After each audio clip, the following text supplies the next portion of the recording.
So, dude, I'm excited to have this talk with you today. Yeah. It's so good to be back in the seat with you.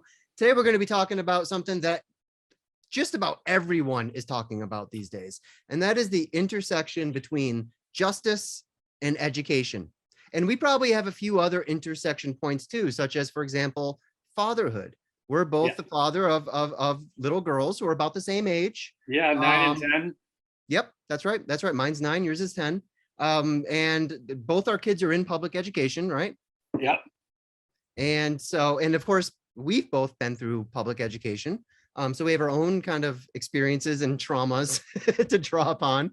And of course, looking out sort of at the world, this has become just such a critical issue these days. We see the stories coming out of Florida and what they're doing to sort of limit some of what is going on in the education system, particularly around speech and gender and sexuality and all of that, as well as sort of the influx of critical race theory, which is kind of freaking people out. We have the rise of things like parents' rights, which is something I hope that you and I can get into today.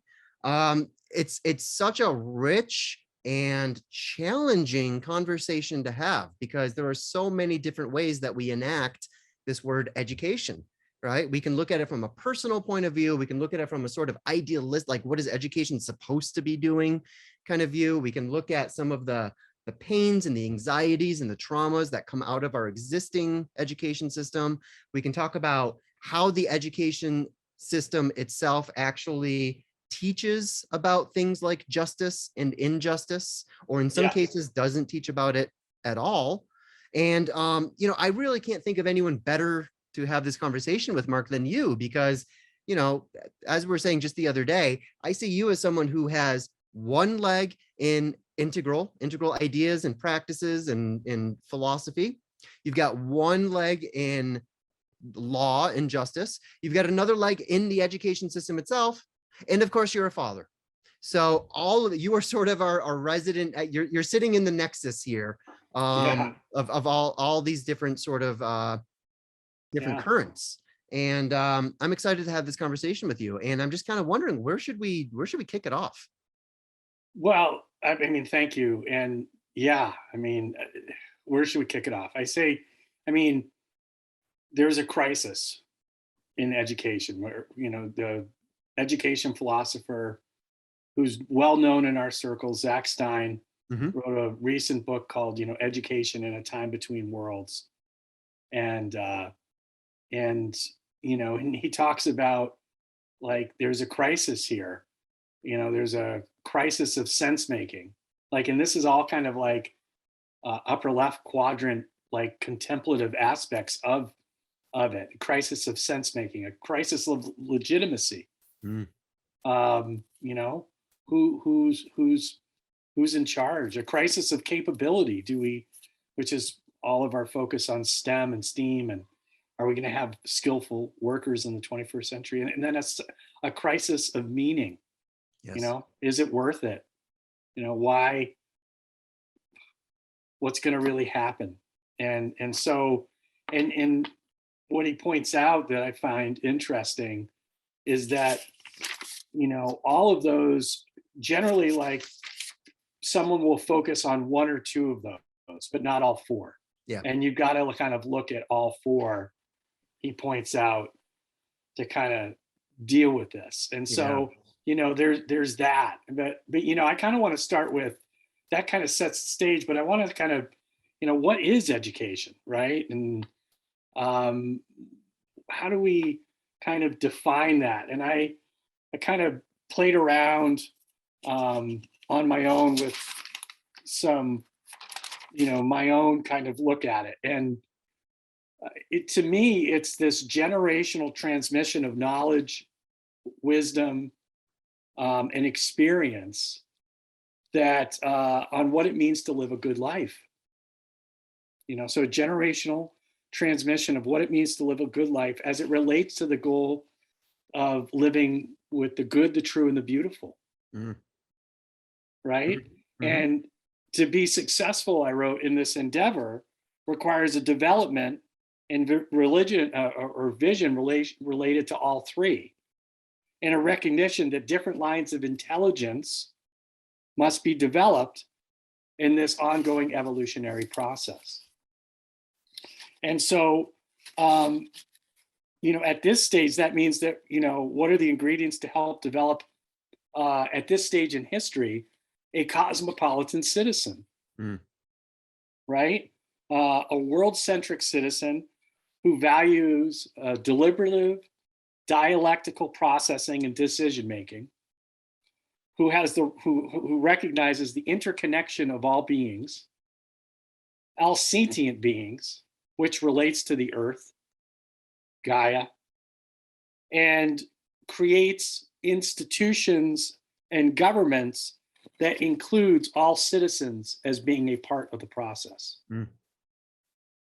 Now, you could see why, if we take that situation position, you could see where Zach sees we're in a meta crisis, because what I have just laid out, I think, and we aspire to, I think we would collectively agree that our educational system, minus a couple of, places here and there, is coming up short of reaching that. And with the planetary crisis that we're facing, with authoritarianism, with climate change, the epistemological breakdown of understanding, all of that across the board, we are in a serious situation. And education really is our way out. It's the only real game in town. It's the game changer. And so, I think it's real important that we talk about this stuff from a justice perspective, because we can't achieve justice we can't achieve this level of interconnection, or at least awareness. It's always there through spirit. But we can't achieve that unless we develop human beings that have that developmental level of understanding. And that it requires different lines of intelligence to be grown in that area. And it requires institutions that can support those. It requires a culture that values those kinds of things. And so, where are we when it relates to all that? So yes, I do have a unique perspective. I've been a professor in higher education now for over 18 years. I am a product of public schools. I'm a product of a state. Now we know who to blame. Exactly. And we can get into the dirty details of each one. And some of my nasty professors, my great professors, many. But I'm a product of a state public institution for my undergraduate degree. And I went to a state University of Maine School of Law for my graduate degree. And then I'm also on the school board of my local community here in Thornton, New Hampshire. And I'm the chair, going into my second year of chairing the school board. And this is going to be my 4th or 5th year of serving. So yes, I got some things to share on that. You're in the trenches. When it comes to this issue, you are fully in the trenches. No, and that's a really great setup, Mark. And I think we can spin off in any number of directions there. But one of the things I noticed as you're talking, you're talking about education as a way to cultivate a sort of a working capacity with the good, the beautiful, and the true. And I think one of the things that we are seeing very commonly these days is that those three value spheres are at war with each other right now. And I think that this is sort of part of this, the cause of the crisis that you're pointing to, is that we are currently entrenched in endless culture war battles between beauty, truth, and goodness. And we see this, for example, we have this new sort of, leftist kind of understanding of goodness, right? Which looks a lot like justice, social justice in particular. And they're trying to find ways to bring that into the schools. Well, sometimes we go over our skis a little bit, and by overemphasizing goodness, we start to lose touch with truth, right? We see this, oftentimes where in the gender debates, where one side of the argument wants to reduce everything to upper right quadrant biology, the other opposing side wants to reduce everything to either lower left cultural constructs or kind of upper left feelings and orientations and what have you. And there's this constant tension between goodness and truth in our education system that we're seeing, and even in the backlash, such as we pointed to earlier, Florida, where now, okay, we're actually going to make it illegal to talk about certain topics at for certain age groups, and we can have a whole series of conversations about whether those laws are appropriate or if they're going overboard, what have you. Dr. Keith Witt and I next week are actually going to take a close look at what are developmentally appropriate ways to teach about sex and sexual identity and gender, and really sort of teasing apart the sexual identity in all four quadrants, and then asking the questions, how do we actually sort of onboard our children into this kind of thinking? It's a really, really difficult conversation to have, because as I was pointing to earlier, there's a different expectation of education from every altitude, right? And of course, every altitude is particularly these days all flared up and is actively trying to reduce sort of everything in their proximity to the values and the views of that single altitude.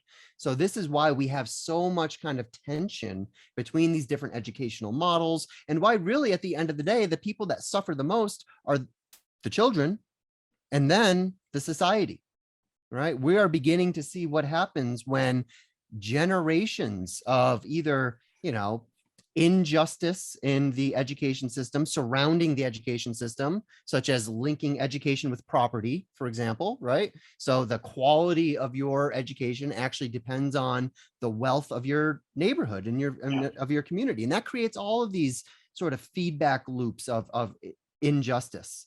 And then we can talk about what actually happens within the classroom and all the injustices that we see there. It is such it's a wicked problem. The problem that we love and hate to talk about in shows like these, because it's real easy to point at the problems. It's not so easy to suggest the solutions. However, I kind of have a feeling we might have a couple recommendations that we'll get to by the end of the show.